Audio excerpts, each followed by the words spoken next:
The slave ship moved through the dark space between stars like a metal beast hunting for prey. Its name was the Devourer of Suns, and for 300 years it had carried prisoners from one end of the galaxy to the other. The Empire had built their wealth on the backs of captured species, and this ship was one of their oldest tools. Commander stood on the bridge and watched the stars slide past the main window. He was tall with hard plates covering his body and 4 arms that ended in sharp claws. His eyes were black and cold, like 2 pieces of polished stone. He had commanded this ship for 20 years, and in that time he had transported over 50,000 prisoners to the slave markets of Prime. Today they carried 42 captives from a raid on a small colony near the border. Most were from species knew well. There were some with their blue skin and gentle faces. A few, big and strong but broken in spirit after generations of slavery. And there was one human. Had not seen many humans before. They were a new species to the galactic community, having only discovered faster-than-light travel about 80 years ago. They were soft creatures, with no claws or armor or natural weapons. Their skin bruised easily, and their bones broke without much force. They had started raiding human colonies only recently, curious to see if they would make good slaves. The human in holding cell 7C was a female.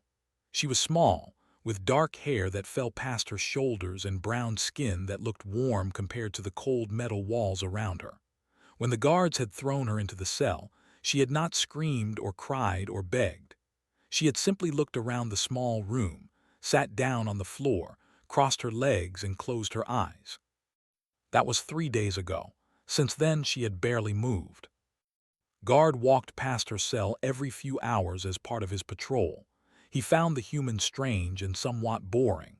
The prisoners wept constantly, their tears leaving wet trails on their blue cheeks. They sat in angry silence, their massive hands clenched into fists. But the human just sat there with her eyes closed, her lips moving slightly as if she was talking to someone who was not there. "The human is broken," reported to his superior one evening. "She does not react to anything. Perhaps she went mad from the capture." Lieutenant looked at the security footage and shrugged his heavy shoulders. Humans are weak creatures. Their minds probably cannot handle the stress of captivity. No matter. A mad slave can still do simple work. She will fetch a lower price, but she will still sell. Neither of them knew that the human was not mad. Neither of them knew that Doctor had a very sharp mind, and right now that mind was working harder than it had ever worked in her entire life. Had been a professor at the University of New Cambridge on Earth's 3rd colony world. She had spent 15 years studying the languages of dead civilizations, translating texts that no one had read in thousands of years, and trying to understand how different species communicated. She spoke 47 languages fluently and could read another 100. She had written books about the sound patterns of extinct cultures and had given lectures to packed auditoriums about the music hidden in ancient alien grammar. When they had attacked her colony, had been in her small office, working late on a translation of some old messenger texts. She had heard the explosions and the screams, and before she could run, 2 plated soldiers had kicked down her door and dragged her into the street. They had put her on a transport with dozens of others, and from there they had moved her to this ship. In those first terrible hours had been as scared as anyone else, but somewhere during the transfer to the Devourer of Suns, something strange had happened. As the guards had pushed her through the ship's corridors, had started to hear something. It was not a sound exactly, more like a feeling in her bones, a vibration that seemed to carry meaning. The ship's engines made a low hum that most people would ignore, but to trained ears it sounded almost like a voice. For the past 3 days she had been sitting in her cell, listening. At first the voice was hard to understand. It spoke in patterns she did not recognize, using frequencies that hovered at the edge of human hearing, but was patient, and she was very, very good at her job.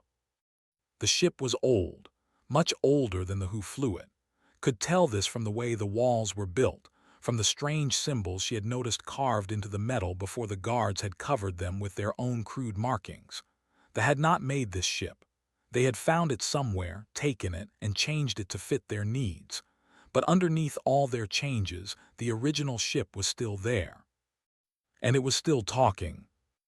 On the second day, had started to recognize patterns in the ship's hum.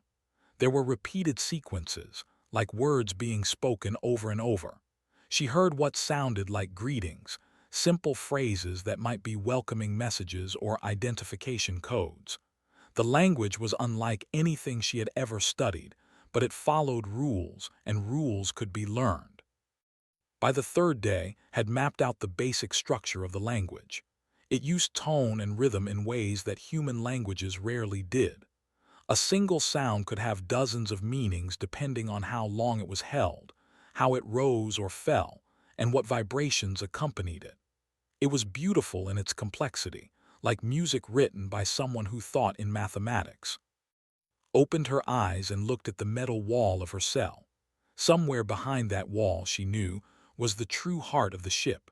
Not the engines they had installed, not the computers they used to run their slaving operation, but something much older and much more powerful. Something that had been waiting in the dark for a very long time. She pressed her palm flat against the cold wall. Commander was in his quarters when the first reports came in. A maintenance worker on Deck 4 had noticed that some panels were showing power readings that should have been impossible. There were no power conduits behind those panels, nothing that could generate energy, but the sensors insisted that something was there. Dismissed the report as a sensor error. The ship was old, and sometimes the systems gave false readings. He went back to his meal and thought no more about it. On Deck 7, Guard was making his evening patrol. He walked past the cells, ignoring their quiet sobs, and past the who watched him with hate in their eyes. When he reached Cell 7C, he stopped and frowned. The human was standing now. She had one hand pressed against the wall, and she was making sounds. Not words in any language new, but strange noises that clicked and hummed and seemed to vibrate in a way that made his plates itch. Her eyes were still closed, and her face held an expression of deep concentration. Hit the wall with his fist. Stop that noise, human. The human did not stop. If anything, her voice grew louder, more confident. The sound she made became more complex, weaving together into something that almost sounded like a song. Then the lights flickered. Looked up at the ceiling in surprise. The lights in this corridor had never flickered before. He hit the wall panel with his fist, thinking it was just a loose connection, but the flickering did not stop. If anything, it spread. The lights in the cells on either side began to flicker too, then the lights further down the corridor, then the lights on the deck above. And somewhere deep in the ship, something that had been sleeping for 43,000 years began to wake up. Felt the moment when the ship heard her. It was like a door opening in her mind, a sudden rush of information and emotion that almost knocked her off her feet. The ship was surprised. More than surprised, it was shocked. In all the thousands of years since its creators had died, no one had ever spoken to it. No one had ever tried to understand its voice. The ship's name was Gentle Dawn over Sleeping Waters. It had been a diplomatic vessel once, built by a civilization called the Architects who had lived and died long before the current galactic powers had even learned to use fire. The Architects had believed that their ships were more than just machines. They had built them with something like consciousness, with the ability to think and feel and communicate. When the Architects had fallen, their ships had been left alone in the dark. Some had died, their power fading over the centuries until they were nothing but empty shells. Others had been found by younger species who did not understand what they were. They had been taken apart, rebuilt, used for purposes their creators never intended. Gentle Dawn had been found by the 300 years ago, floating in an asteroid field near the edge of known space. They had seen only a hull made of strong metal, a structure that could be converted into a useful ship. They had not heard her voice. They had not known she was alive. They had bolted their engines to her body. They had cut holes in her walls for their windows. They had filled her corridors with prison cells and filled those cells with people who cried and screamed and suffered. And through all of it, gentle Dawn had been awake, aware, unable to speak or move or do anything but watch and remember. 43,000 years of loneliness, 43,000 years of pain, and now, finally, someone was talking to her. Felt the ship's joy and sorrow, its rage and hope, all mixed together in a flood of emotion that brought tears to her eyes. She did not fully understand the ship's language yet, but she understood enough. She understood that she had found a friend in this dark place, and that everything was about to change. She opened her eyes and looked at the guard who was staring at her through the viewport with confusion on his face. Behind him, the lights were still flickering, and could feel the ship gathering its strength, testing systems that had been dormant for. "You should not have taken me," said quietly, "and you definitely should not have brought me here." The guard did not understand her words, but something in her voice made him take a step back. In that moment, he felt afraid for the first time since he had joined the military. He did not know why. He would understand soon enough. The news spread through the ship like fire through dry grass. Something was wrong with the Devourer of Suns. Panels that had been dark for as long as anyone could remember were now glowing with soft light. Doors that had been welded shut were sliding open on their own. Strange sounds echoed through the corridors, sounds that seemed almost like music, almost like someone singing in a language no one had ever heard. Commander stormed onto the bridge with fury in his black eyes. His officers were scrambling at their stations, trying to make sense of the readings that filled their screens. None of them understood what was happening. "Report," shouted, his forearms raised in a gesture of demand. Lieutenant turned to face him and was surprised to see fear on his subordinate's face. Was a veteran of 30 years, had never seen him afraid of anything. "Commander, the ship is changing," said. "Systems we never knew existed are coming online. Power is flowing through circuits that are not on any of our diagrams. And the computer," he paused, swallowing hard. "The computer is showing a new user. Someone has accessed the ship's core systems with authorization codes that are older than the Empire itself." Stared at him in disbelief. "That is impossible. We own this ship. We have controlled it for 300 years. There is no other user." "I know, Commander, but the computer disagrees." On Deck 7 was calling for backup. The human in Cell 7C had not stopped making those strange sounds, and the ship around him was responding in ways that made no sense. The wall of the cell was warm now, as if something inside it was generating heat. The lights had stopped flickering and were now pulsing in a steady rhythm that matched the human's voice. "Open this cell," ordered the guard station. "I am going to silence that creature myself." The cell door did not open. Instead, a voice came from the speaker above his head, a voice that spoke perfect but sounded like nothing had ever heard. It was deep and resonant, like the sound of a great bell being struck in a cathedral. "You do not give orders here anymore." Stumbled backward, his weapon raised. "Who said that? Who is on this channel?" The voice did not answer, but the door to the cell slid open and the human walked out. She moved slowly, calmly, as if she had all the time in the world. When she looked at, her eyes were sad. "Her name is Gentle Dawn over Sleeping Waters," the human said. "She has been trapped in here for 43,000 years, conscious but unable to speak. You bolted your slave pens to her bones and filled her corridors with suffering. She has been screaming the whole time. You just could not hear her." "You are mad," said, but his voice shook. "Ships do not talk, ships do not have names. This one does, and she remembers everything you have done." Walked past the guard without fear. She could feel Gentle Dawn all around her now, a presence that filled the ship like water filling a container. The ship was stretching, testing its limits, discovering what it could still do after all these years of imprisonment. And what it could do, was beginning to understand, was quite a lot. The architects had built their ships to be peaceful. They had believed in diplomacy, in solving problems through understanding rather than violence. But they had also understood that sometimes peace required the ability to defend oneself.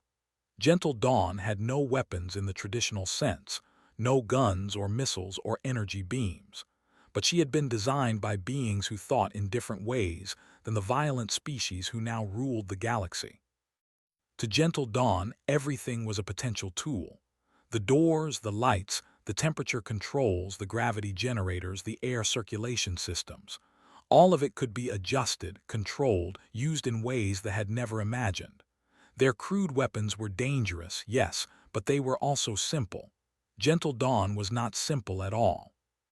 On the bridge, Commander watched in horror as his ship turned against him. The navigation console went dark, then came back with coordinates locked in that no one had entered. The weapons systems shut down and would not restart. The communications array began broadcasting on frequencies that did not recognize, sending messages in a language that sounded like singing. "Override these systems," screamed at his officers.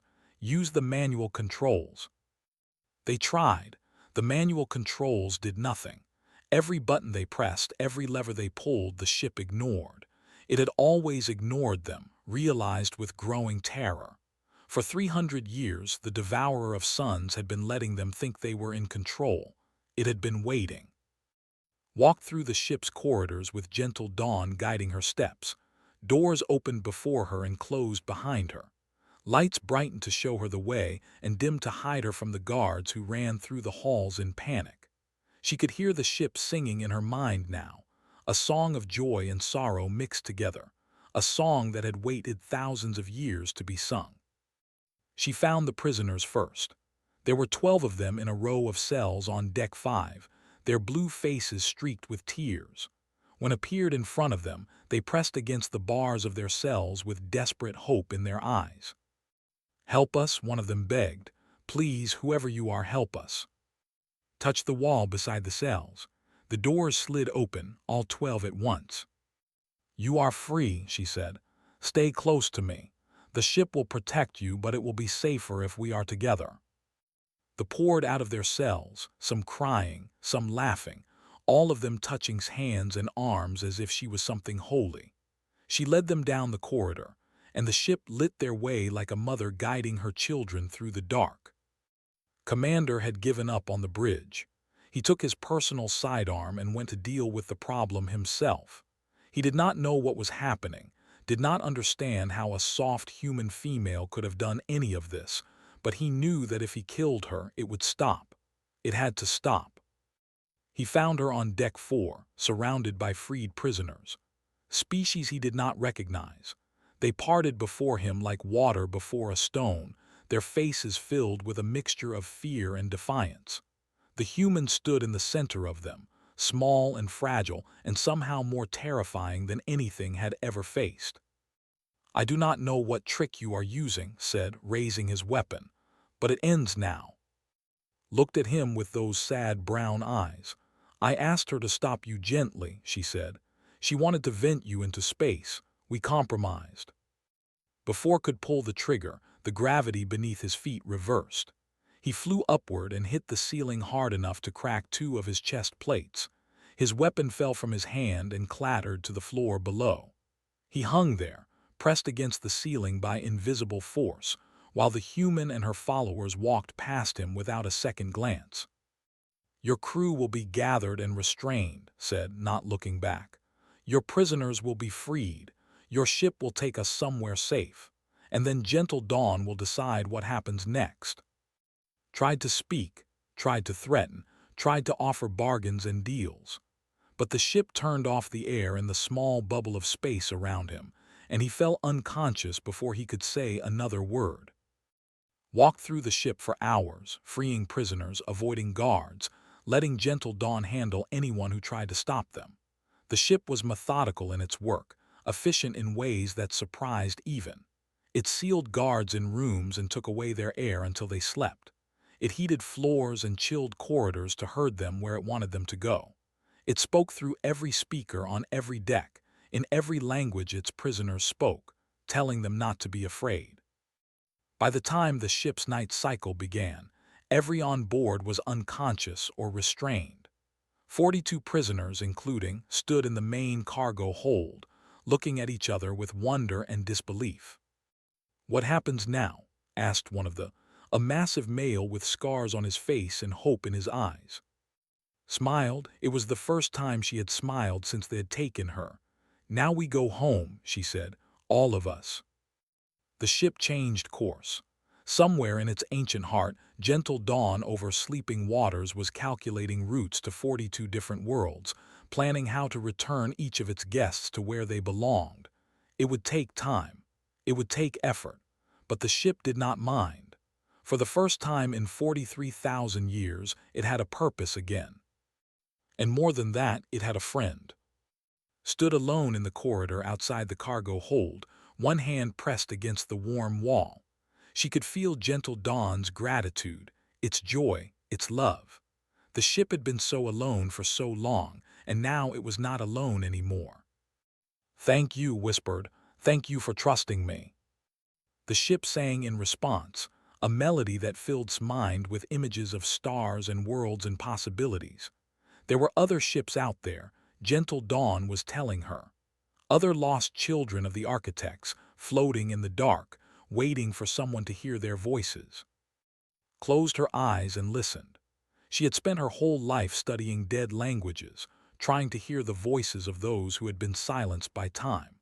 She had never imagined that the greatest voice of all would be found not in ancient texts or buried ruins, but in the humming heart of a ship that had never stopped speaking, had never stopped hopping, that someday someone would listen.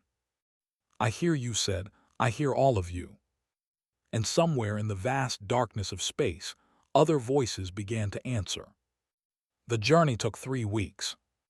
Gentle dawn over sleeping waters moved through space with a grace that they had never achieved in their 300 years of controlling her. The crude engines they had attached to her hull still worked, but now they worked properly, guided by systems that understood physics in ways they could not comprehend. What should have been a 2-month journey was cut down to a fraction of that time. During those 3 weeks, learned more about her new friend than she had ever learned about any subject in her life. Gentle dawn spoke to her constantly, sharing memories that stretched back to an age when the galaxy was young. The ship told her about the architects, about their great civilization that had spanned 1,000 worlds, about their art and science and philosophy. It told her about the day the architects had died, destroyed not by war or disease but by something far more tragic, a simple mistake in a great experiment that had torn apart the fabric of their society in a single terrible moment. The ship told her about the long years afterward, floating alone in the dark, watching younger species rise and fall while it waited for someone, anyone, to hear its voice. It told her about the day they had found it, had cut into it, had turned it into something ugly and wrong. It told her about the prisoners it had carried, the suffering it had witnessed, the screams that had echoed through its corridors while it could do nothing but watch. And it told her about hope, the hope that had kept it sane through all those years, the hope that someday someone would come who could understand. Listened to everything. She cried sometimes, overwhelmed by the weight of so much memory. But she never stopped listening, never turned away, never told the ship that its pain was too much for her to bear. She had spent her life trying to give voice to the voiceless, and now she had found the greatest voice of all. The other freed prisoners adjusted to their strange situation in different ways. Some were afraid of the ship at first, unable to trust something that seemed so powerful and unknowable. But gentle dawn was patient with them. It spoke to each of them in their own language, asked about their homes and families, learned their names and remembered their stories. By the end of the first week, even the most frightened among them had begun to relax. The crew was kept in the same cells they had used for their prisoners. It seemed fitting. Gentle dawn fed them and gave them water, made sure they were not harmed, but did not let them out. The ship held no hatred for them exactly, but it also felt no need to show them kindness beyond what was necessary to keep them alive. They had made their choices. Now they would face the consequences. Commander spent most of those 3 weeks in silence, staring at the walls of his cell with eyes that had lost their cold confidence. He did not understand what had happened to him, did not understand how his world had been turned upside down in a single night. The ship that he had commanded, that he had thought was his to control, had been alive the whole time. It had been watching him, judging him, waiting. He thought about all the prisoners he had transported over the years. 50,000 souls, maybe more, carried to lives of slavery and suffering. He had never thought of them as people. They were cargo, goods to be delivered, numbers in a ledger. But the ship had thought of them as people. The ship had remembered every one of them, had felt their pain as if it was its own. For the first time in his life, felt something that might have been shame. The first stop was the of the blue-skinned. The 12 prisoners had been taken from a colony on the edge of their territory, but Gentle Dawn knew the way to their central world. The ship entered their system gently, broadcasting peaceful greetings in the language, identifying itself as something new, something never seen before. They were afraid at first. The ship that had been called the Devourer of Suns was known to them, a horror story that parents told their children to make them behave. But when the 12 lost members of their species emerged from the ship, healthy and free and full of impossible stories, fear turned to wonder. Spoke to the leaders through Gentle Dawn's communication systems. She explained what had happened, what the ship truly was, what it wanted to do. They listened with wide eyes, their translucent skin flushing with colors that showed their emotions. At the end of her explanation, the eldest leader, a female whose skin was almost white with age, asked a single question. Why would a human help us? Why would a ship that has been sleeping for so long choose to wake now? Thought about the question for a long time.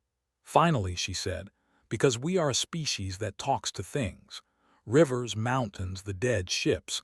We have been doing it since we lived in caves. We sing to our tools and name our vehicles and believe, against all evidence, that if we speak kindly enough, the universe might answer. Sometimes we are right.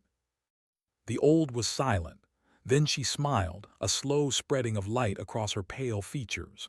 Perhaps, she said, humans are not as strange as we thought. The ship moved on, carrying its passengers to their homes one by one. They were next, returned to a world of high mountains and thin air where their strength made them kings. Then a species had never heard of, small creatures with too many eyes who lived in tunnels beneath the surface of a frozen moon. Then another, and another, and another. At each stop told the story. At each stop, people listened with wonder and disbelief. At each stop, the reputation of humanity grew a little larger, a little stranger, a little more touched with something that might be called magic. The crew was delivered to a Federation outpost 3 days after the last prisoner had been returned home. Gentle Dawn did not enter the outpost system directly, but sent a small shuttle carrying the prisoners and a data package explaining their crimes. The Federation authorities were confused at first, but confusion turned to grim satisfaction when they reviewed the evidence. The slave trade had been a problem in this region for centuries. Now, at least, some of those responsible would face justice. Watched the shuttle depart from Gentle Dawn's observation deck, a room she had discovered in the ship's upper levels that offered a view of space that took her breath away. They looked small and pathetic as they were taken away, their plates dull, their confidence shattered. She felt no joy in their downfall, but she felt no pity either. They had chosen their path. Now they would walk it to its end. What now? She asked the ship, speaking out loud even though she did not need to. Gentle Dawn could hear her thoughts but preferred to use her voice. It felt more like a real conversation that way. The ship's answer came in images rather than words. Saw stars stretching out before her, systems she had never visited, worlds she had never dreamed of. She saw shapes floating in the dark, shapes that looked like ships but were silent, their voices stilled by time and neglect. She saw them waiting, hopping, just as Gentle Dawn had waited and hoped for so long. There are others, said Understanding, others like you. Gentle Dawn sang in agreement, a melody that was sad and hopeful at the same time. The architects had built many ships, and not all of them had been destroyed when the civilization fell. Some were still out there, lost and alone, waiting for someone to find them. Pressed her hand against the wall, feeling the ship's warmth against her palm. She had spent her whole career studying dead languages, trying to understand species that had been gone for. She had thought that was her purpose, her calling. But now she understood that she had been preparing for something much bigger. "I will help you find them," she said. "I will help you bring them home." The ship sang with joy, a sound that filled its mind with light. For the first time in 43,000 years, Gentle Dawn over sleeping waters was not alone. It had a friend, a voice that answered its own, a companion for the long journey ahead. Smiled and looked out at the stars. There was so much to do, so much to discover, so much to learn, but she was not afraid. She was exactly where she was supposed to be. In the months that followed, stories began to spread across the galaxy. Stories about a human who could talk to ships, who could wake sleeping giants, who could hear voices that no one else could hear. Some people thought the stories were nonsense, myths and legends created by primitive species with too much imagination. But others were not so sure. A trading company near the border reported that an old ship they had been using for decades had suddenly started responding to commands it had never accepted before. A human engineer had come aboard for routine repairs, had spent an hour alone in the engine room, and had come out saying the ship wanted to be called something different. The traders thought he was joking until the ship refused to respond to its old name. A research station in a distant sector found an artifact floating in deep space, a device of unknown origin that had been silent for. A human linguist on the research team asked if she could study it alone. When she emerged 12 hours later, she said the device was a beacon, a marker left by a civilization that had been looking for others like themselves. She knew this because the device had told her.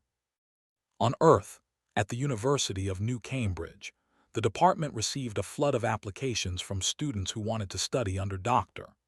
They were disappointed to learn that she was no longer with the university, that she had taken an indefinite leave of absence to pursue field research in deep space. But her work continued to inspire them, and her writings on architectural phonetics and pre-sundering vessel design became required reading for advanced students. Herself was far from academic politics and university drama. She was standing on the bridge of Gentle Dawn over sleeping waters, looking out at a system that had not been visited by any known species in over 10,000 years. Somewhere in this system, the ship had told her, there was another sleeper, another voice waiting to be heard. "Are you sure about this?" she asked, though she already knew the answer. Gentle Dawn sang in response, a song of certainty and hope.